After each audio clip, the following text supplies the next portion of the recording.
ఇప్పుడే జీ5 app download చేయండి. చూడండి మీ ఫేవరెట్ టీవీ షోస్ ఎప్పుడైనా ఎక్కడైనా. పార్వతి గారు,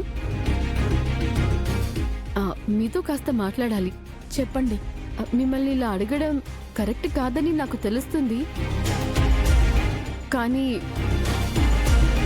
మీరు మా బాధని అర్థం చేసుకుంటారని అడుగుతున్నాం.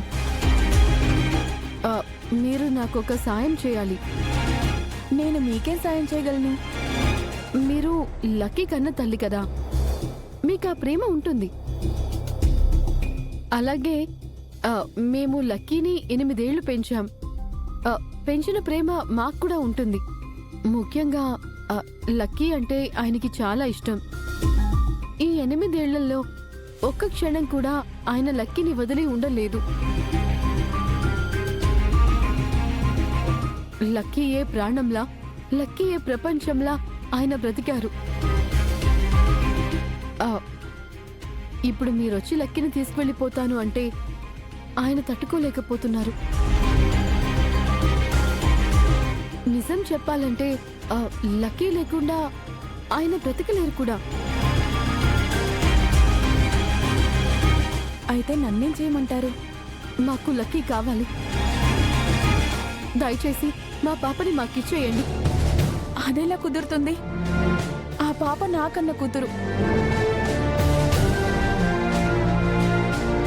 నేనెలా ఇస్తాను?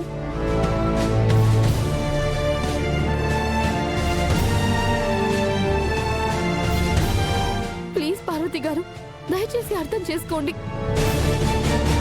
ఇవి చేతులు కావు, కాళ్ళు అనుకోండి.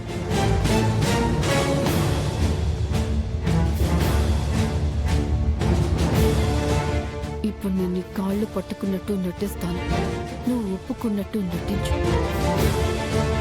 కావాలంటే మీ కాళ్ళు పట్టుకుంటాను. అయ్యో, ఏంటండి ఇది? మీరు నన్ను చాలా ఇబ్బంది పెడుతున్నారు. మాకు వేరే దారి లేదండి.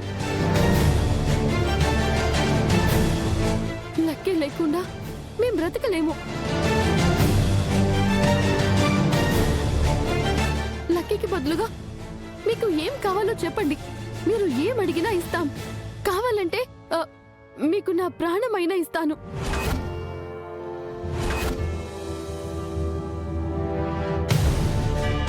మీ పాపని మాకివ్వండి ప్లీజ్ అండి.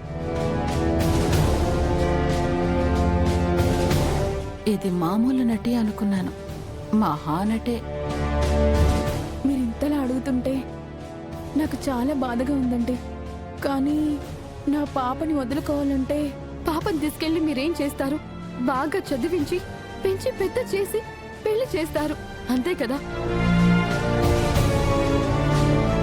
అదే పని మేము చేస్తాం. పాప ఇక్కడుంటే యువరాణిలా పెరుగుతుంది, తన భవిష్యత్తు బాగుంటుంది. ప్లీజ్ ఒప్పుకోండి, ప్లీజ్ అండి. కావాలంటే మీరు కూడా మాతో ఉండొచ్చు. లక్కీ అమ్మగా మీ విలువ, గౌరవం ఎక్కడా తగ్గకుండా చూసుకుంటాం. సరేనండి, మీరు ఇంత ఇదిగా అడుగుతుంటే కాదనలేకపోతున్నాను.